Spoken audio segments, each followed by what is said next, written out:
Salam alaikum wa rahmatullah.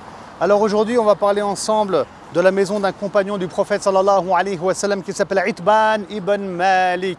Et on est à la mosquée du Jumu'ah. Avant tout, on va retracer l'itinéraire du prophète sallallahu alayhi wa sallam.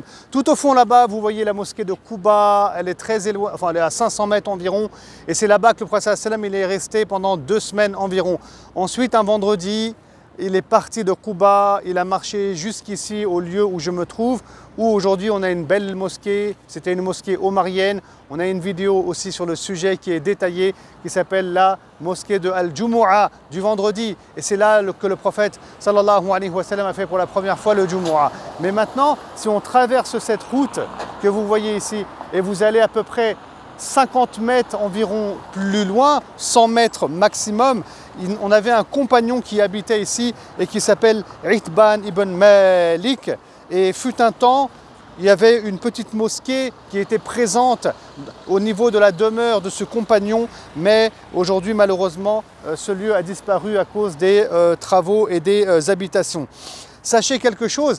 En ce lieu-là, on a Omar ibn al-Khattab radiallahu ta'ala anhu qui a habité ici. Lorsqu'il a émigré de la Mecque à Médine, il a habité en ce lieu car son frère, suite au pacte de fraternisation, était Itban ibn Malik. Ce compagnon aussi, il a participé à la bataille de Badr.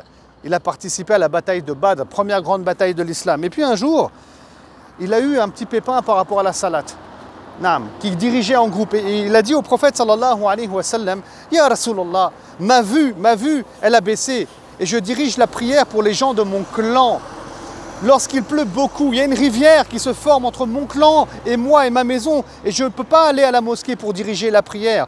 Ya Rasulallah, j'aimerais au messager de Dieu que tu viennes chez moi et que tu accomplisses la prière afin que je prenne ce lieu de prière, c'est-à-dire qu'il veut que le prophète sallam vienne dans sa maison, qu'il prie 2 rak'a et ce lieu-là sera le lieu de prière pour Itban. Regardez comment ils aimaient le prophète sallam, ils les invitaient dans leur demeure, ils voulaient qu'il y ait la baraka d'Allah subhanahu wa ta'ala où le prophète sallallahu alayhi wa sallam il a prié.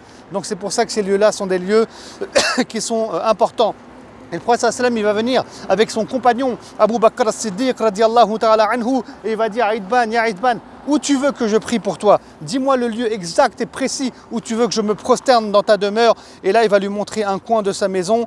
Et voilà, il fera des douas et il y aura même une collation. Il y a des compagnons qui seront présents. Et c'est aussi près de la maison de Itban qu'il y avait un autre compagnon très célèbre qui y vivait et qui s'appelle Ubada ibn as-Samit. Et c'est le mari de Haram qui avait sa demeure ici. Et il y avait beaucoup de grands compagnons de toute façon ici à Quba. Voilà, n'hésitez pas à partager cette vidéo et n'hésitez pas aussi à venir nous rencontrer sur le site de l'Institut Sira, de voir nos activités, de rejoindre le programme Douyouf. Et vous pouvez télécharger l'application, elle est pour l'instant en langue arabe avec des lieux en français qui existent aussi, mais on est en train de développer. N'hésitez pas à faire des dons aussi éventuellement, ponctuellement ou bien mensuellement pour nous aider dans nos activités parce qu'on est des bénévoles et voilà, il y a un gros travail qui est fait.